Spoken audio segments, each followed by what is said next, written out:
Good afternoon everyone and welcome back to Metal Gear Solid 5 The Phantom Pain on the PS4. And we're in a bit of post-commentary here because, if you remember the last episode, well, we're still in the first main mission here, which is to find Kaz. The episode cut off like really suddenly, and because what happened was, and I didn't realise at the time when I was recording, but my computer crashed. Those materials are already processed. Internal audio driver thing, the Logic Pro crashed, and ended up cutting off. So I actually recorded an hour's worth of gameplay footage and spoke for an hour and only ended up recording 20 minutes worth of commentary. So yeah, you find me here, this is in the communications tower, and I'm just kind of mopping up what I've managed to kill and what I haven't managed not to kill, and I'm working through this. So I've been racking my brains for like the last few days on what I would actually talk about now, and I really have no fucking clue, so I'm just going to talk and see what comes out. Actually, the first thing I want to do is I want to talk about this game. Now, I've played about 8 hours of the game so far. I'm very far behind a lot of people, but I'm hoping to kind of bash videos out fairly quickly and hopefully keep people interested in the game. I love it. I think it's brilliant. I was originally really against getting this game because of the microtransactions in it. If you don't remember, I did a Crucible chat on this, maybe 3 months ago? Something like that. Basically, for the online side of the game, the FOB thing, Forward Operating Base, I believe it is, I ended up talking about the idea that... So you picked up an intel file. Extraction Now we know where Miller is. Base. I'm marking it on your iDroid. There. I'm going to try and shut up when dialogue happens, which is actually fairly frequently in this game. Yeah, but yeah, I was talking about the fact that the Forward Operating Base kind of online side of things, like in the main game, you have to build up the base. Like, you have to build up your mother base, as it were.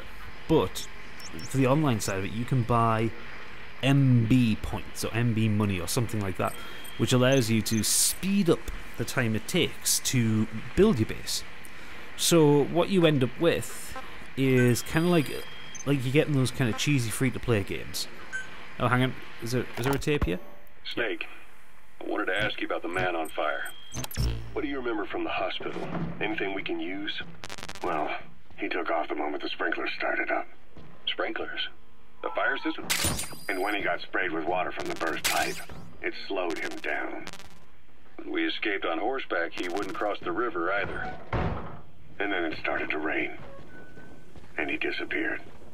Water against fire. Is it that simple? I mean, it makes sense. It's just hard to believe it would work on a guy like that. Yeah, so sorry about that. Yeah, so the whole idea I was railing against was that it's this kind of free-to-play tactic where, you know, you pay money to speed up the process. You don't actually get anything for what you pay. You know, you get something with the base, but you don't get like extra downloadable content or anything like that. Now, I don't mind micro DLC, which is just generally cosmetic stuff, but I do take exception with microtransactions in like full-price games. Bear in mind, this is a 50 quid game, so that was a bit annoying. Oh yeah, this guy spotted me here. I didn't even know he was still around. And so is my suppressor. I don't do very well on this mission, incidentally, in case you hadn't noticed. But to be fair, it is the first mission, so you know you can't really expect the world of me. So yeah, so I'd originally sworn off getting this game, and you know, when I finished Until Dawn, I kind of sat there and thought, well, what have I got to get me to Fallout 4, which is the next big game that I'm getting. And I realised I had nothing. I mean, I could play through Bloodborne again, and I could play through like Dark Souls or Demon Souls, but I already played through them on my channel. I wanted something new, and to be honest, Metal Gear Solid, it just fit the bill. So this is the way Metal Gear Solid's going to work for me. This week that this video is published, it's all Metal Gear until Saturday when we're back to Crucible chat. All Metal Gear, all the way. And then after that, I'm going to alternate it with another game. So I'm going to do Monday, Wednesday, Friday, Metal Gear. And then I'm thinking of doing Transistor, which is a indie RPG by the guys who made Bastion. And it was on PlayStation Plus about 6 months ago, I think. And it is a really cool game. It's got such a really cool concept. And I've only played about an hour of it. So I'm going to restart it and take you through it entirely. So already kind of running out of things to say. Oh, the enemy's giving us a search. Clear just yet. Stay alert. Okay, so at this point, I think I go on a bit of a mission. So I'll tell you what, I'm going to cut out the traversal here, and I will see you in a minute. Okay, so we're about 200 meters away from the target now, and this is the place where they're holding cars. Or cars. Is it cars they call them? Yeah, this is the joint. And as you can see, it is an absolute clusterfuck. That's communications equipment used by the outpost CP.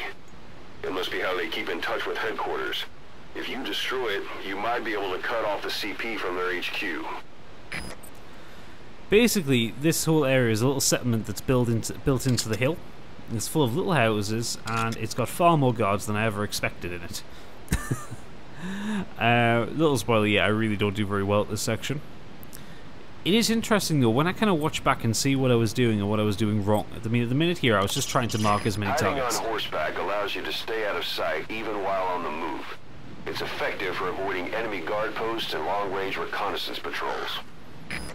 I still haven't managed to actually avoid anybody hiding on horseback yet, incidentally. But yeah, I'm scanning around, trying to find all the people and trying to tag them.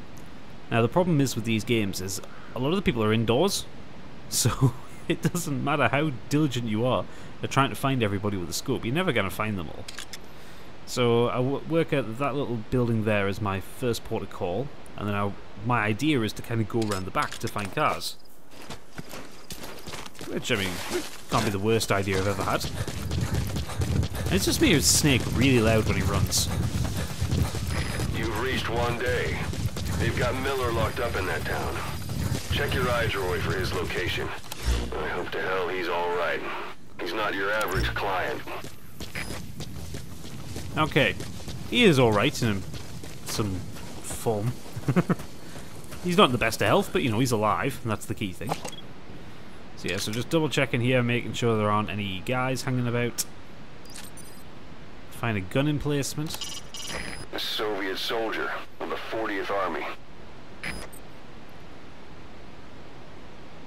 There doesn't not seem to be anything else about those, so I feel at this point that as long as I avoid the searchlights, I'm safe. Oh, I do find another one. There we go. Yeah, I'm not that safe though. To be fair, again, this is the first mission, and even with practice now, I'm still quite terrible at the stealth. There is a distinct learning curve, and reliance on weapons isn't a good thing, because obviously you need to kind of rely on suppressors, otherwise the enemies hear you, but the suppressors wear out so quickly.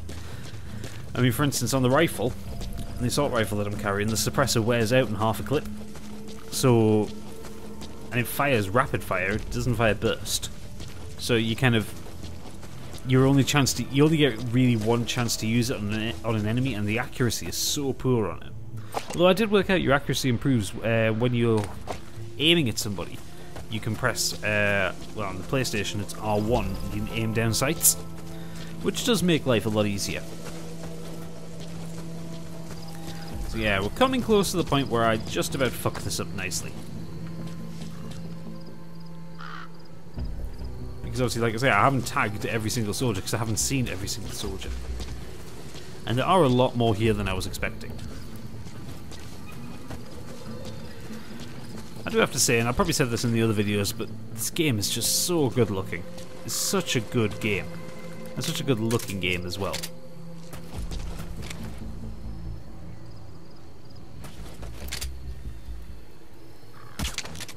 Yeah, a bit of a tranquilizer dart.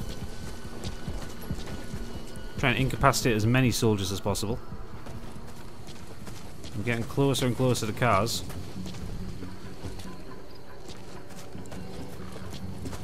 Also, what I've noticed, granted, yes, I've had the hour and 15-minute long prologue, and there is a long cutscene at the end of this, but this game isn't as talky as previous Metal Gears.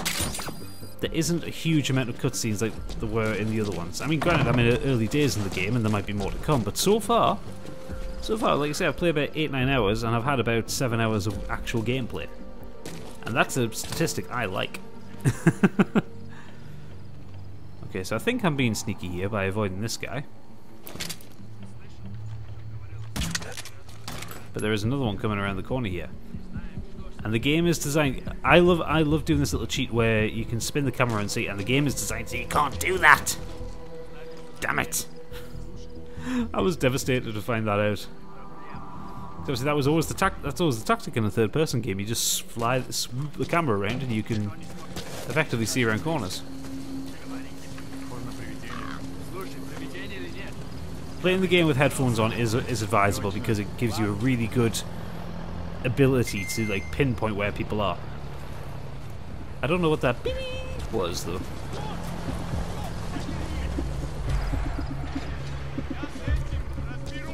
And there's a plant over here which I think I'll go and harvest. Yep. Like finding spin metal in Destiny or any of the herbs in The Witcher. Yeah, I think it's not far from here where I actually start to bugger things up immensely. Like, really immensely. This is the other problem with doing post-commentary. I recorded this, like, nearly a week ago. I have very little recollection of what I actually did because I was just hammering out gameplay after gameplay. Although I try my best.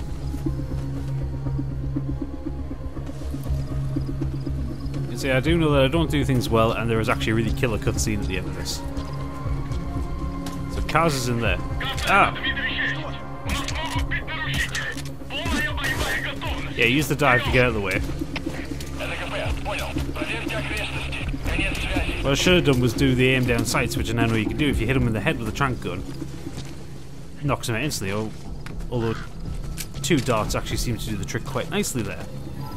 So we'll just move him out of the way and not leave him in the path. That was so fucking lucky that he didn't actually spot me there. Of course he can hear me if I move too quickly. Even crouched. Yeah. See, he heard me there. We go into the I don't know what they call it, reflex mode they call it, I think. Which like slows down time, gives you a chance to make a decision and react. So like in that time where he spotted me before he set off the alarm, I could have switched to a weapon, I could have raised my trank gun and shot him in the face, you know, that kind of thing. You get the opportunity to just pick what you're going to do. You get, I think, about 5 seconds to pick. But the problem is, he'd already radioed in for help. So now they're going to come and investigate.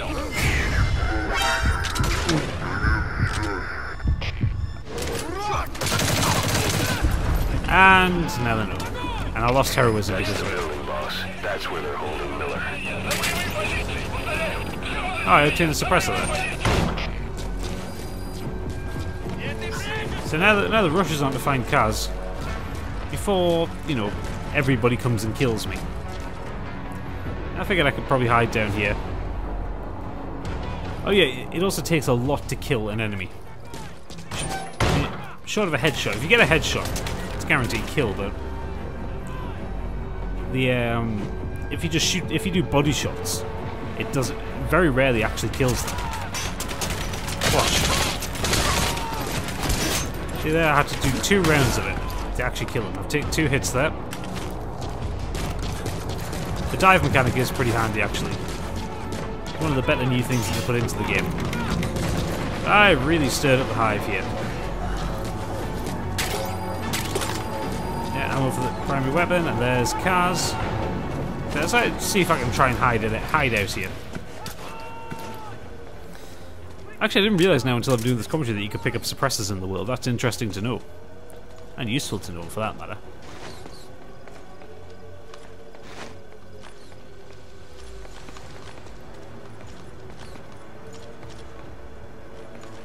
So now I'll just kind of sit here and wait. And wait.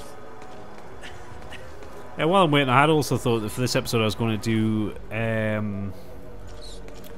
like the history of Metal Gear Solid, and I read up on it, and it like nearly broke my head.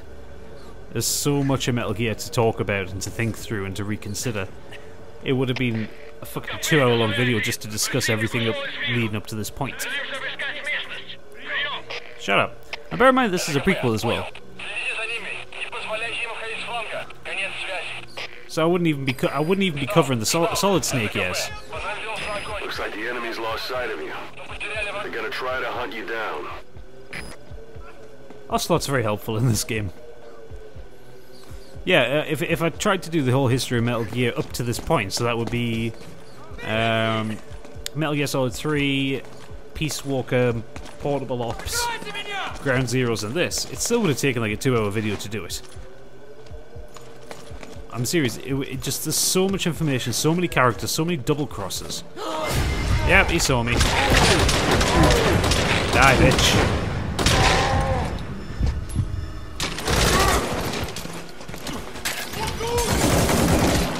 Yeah, it's basically time to go loud. I don't know why I ended up back in reflex mode there. There, you see, both of them have had like 5 shots into them.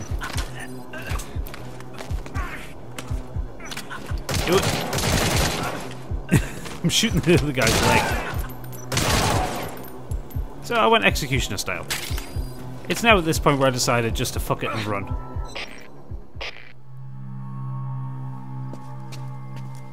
God.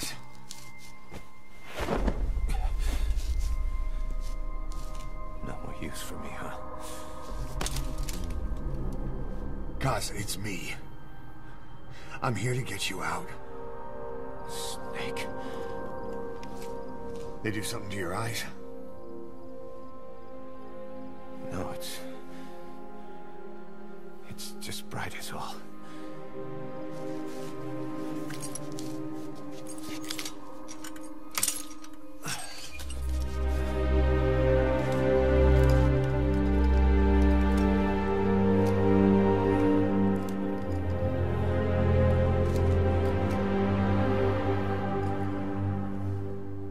Told you he was in a bit of a state. We'll talk, but not here.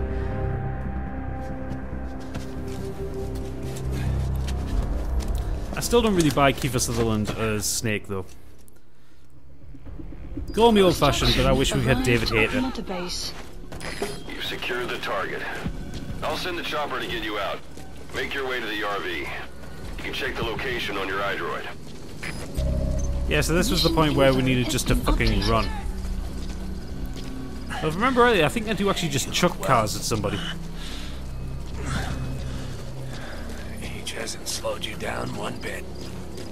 Not so heavy anymore. Yeah.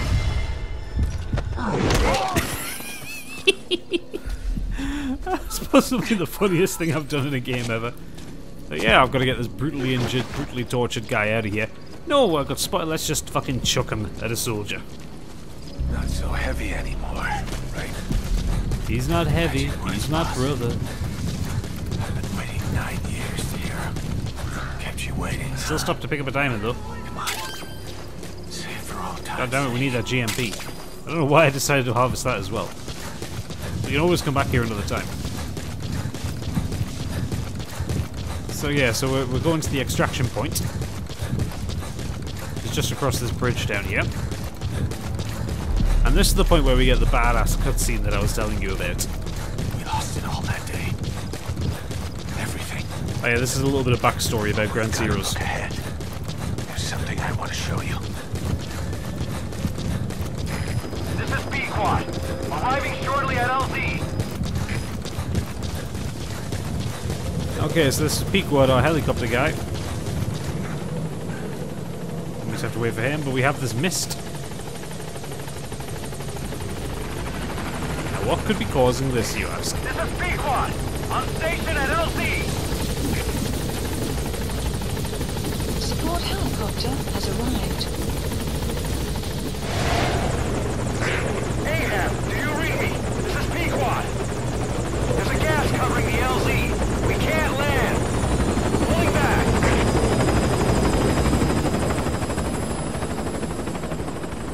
Gas.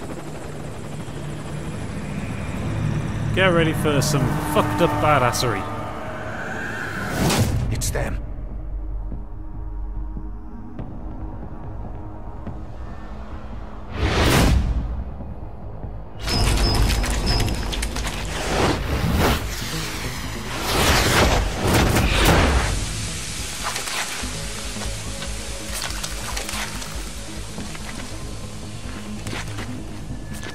Boss, watch out. It's the skulls.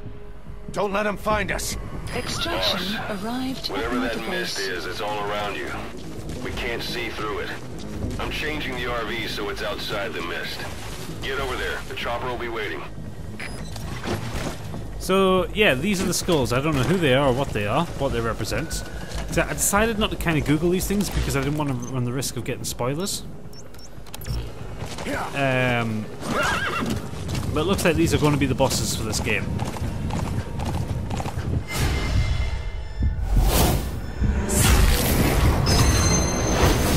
I suspect I possibly went the wrong way here. That is a very clever skill if you can do it. Run, boss. You've got to lose him. So yeah, they have this ability to teleport, to become gas clouds and follow you. And basically it's just a case of now we have to chase the chopper and get out of here. But I did take a lot of hits and I lost a lot of score because of it. Because they kept just teleporting just further up or doing this and catching up to us.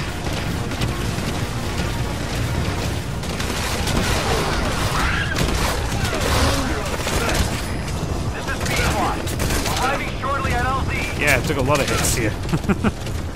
So 8 hits taken, 9. You do gradually regenerate health over time, which is a nice concession. Have arrived at LZ. The game could have really punished you here. Support helicopter has arrived. It's actually it was a really tense ride. I was fucking swearing my head off during it. So yeah, like I said, I don't know what the skulls are, I don't know what they represent, but fuck me, the concept of them is terrifying. The mist is cleared. Alright, that's the Looks base. like they're That's the gone. checkpoint I liberated on the way to the main base. Those things. That's the unit that attacked us before. They came at us real fast in the same kind of mist. Oh, man. Survivors from 9 years ago were wiped out in All minutes. right. Mission order has been It's them. completed. No mistake. An obstruction at the LZ preventing me from Support landing. helicopter Request immediate removal. Hey, a little hint, you can't take the horse anywhere near the helicopter drop zone.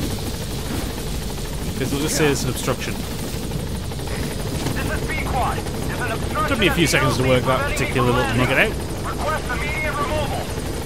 You see? Get out of the way.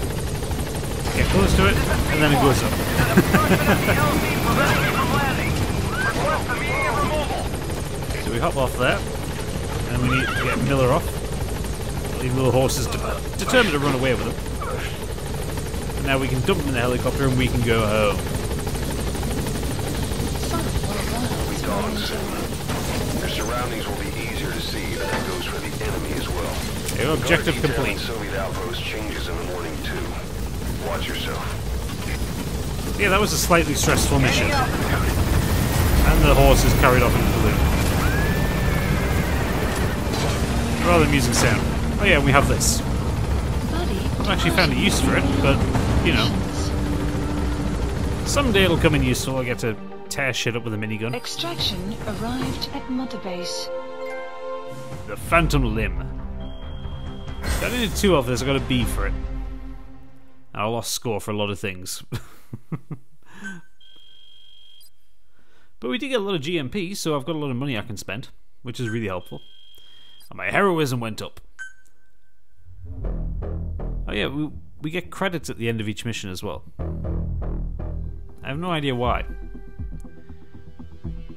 You would have thought you'd have credits at the actual end of the game, but I suppose it's just an excuse for Kojima to go, hey, look, I did this. Given his history with Konami at the minute. So we got some extra tapes that give you a bit of backstory. And then we're going to hit on another cutscene, I think. We're headed for the Seychelles.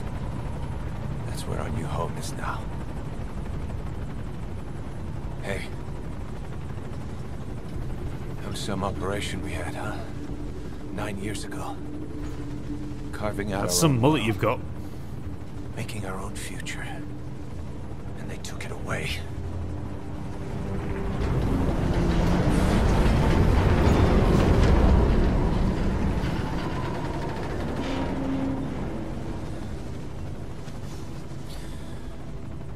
I'm gonna rebuild it.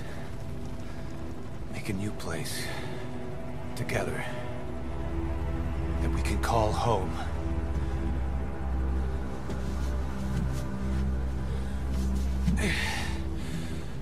Yeah, we were dogs, all right. Slinking around out of Cypher's sight. Digging up whatever kind of dirty money we could find. You name it. We did it. You see this? Diamond Dogs. Our new home. A phantom of our former selves. Triumph. Death. We weren't allowed either. Yeah. I remember it all.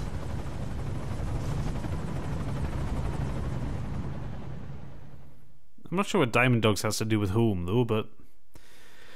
this is a Kojima game, so people are just going to talk in riddles all day long until we get the final long exposition-filled reveal at the end. At least that's how I see Hideo Kojima games, anyway.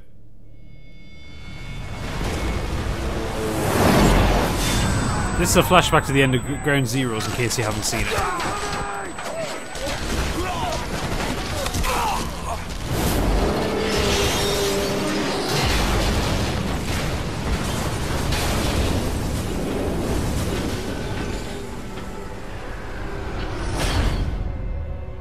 Played us like a damn fiddle! Help me, Snake. Chico. It all ends soon, exactly as I've planned.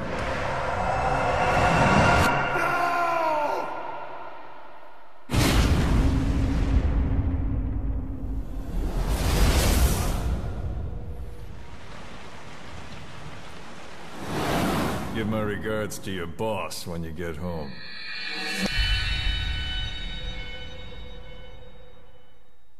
So there you go, that's a quick recap there, and that's also how Snake got that massive chunk of shrapnel in his face. Oh, excuse me. So yeah, the rather action-packed opening mission. Snake. Despite the fact that I fucked it up so much. Why are we still here? Just to suffer. Every night. Feel my leg, and my arm, even my fingers. The body I've lost, the comrades I've lost, won't stop hurting. It's like they're all still there. You feel it too, don't you? I'm the one who got caught up with Cypher, a group above nations, even the US. And I was the parasite below, feeding off Zero's power.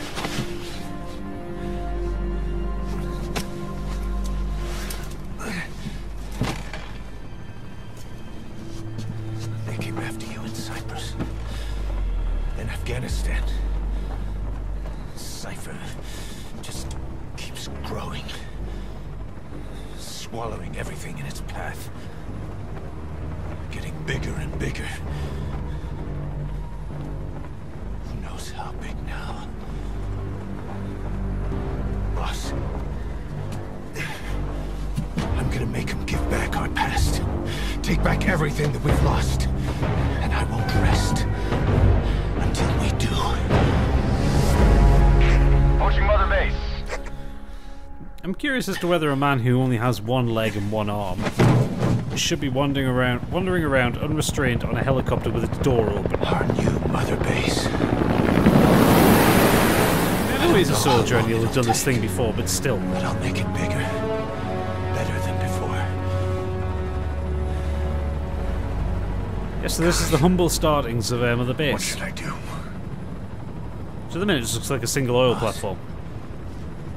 Tell me. Tell me like you used to.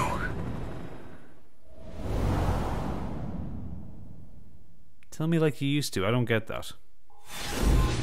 Episode 2, Diamond Dogs.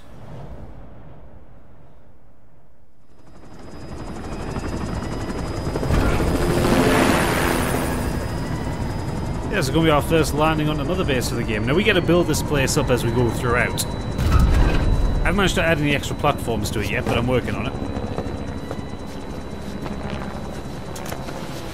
But ever the hero that we are, you know, help the crippled man back to his home. Things have changed, boss.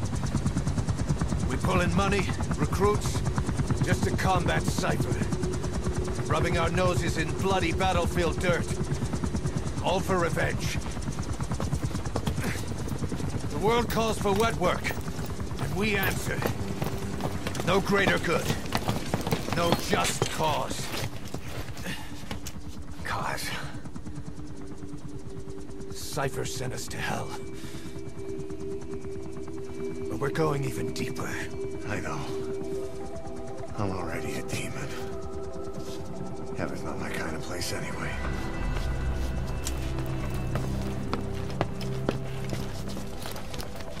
So yeah, it's fairly shaky motivations for the actual premise of the game in general. You know, the world needs wet work. We answer the call. No reason, no bigger reason, no grand cause. Just killed indiscriminately who needs to be killed. Dogs of war for 9 whole years. That ends today. Now you're not sleeping, and we're not junkyard hounds. We're diamond dogs. Far too many canine metaphors. Let them talk.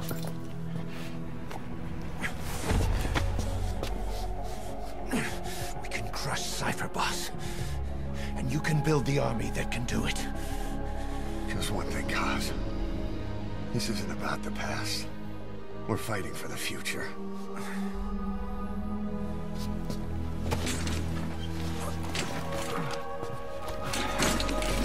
Oh, it's all very profound. It's not about the past, we're fighting for the future. Lots of long, meaningful looks into each other's eyes. Anyway, this is all I've got for you today, so please do leave a like and subscribe. Let me know what you think in the comments, and come back next time for more Metal Gear Solid 5 The Phantom Pain. For now though, thank you for watching, and good night.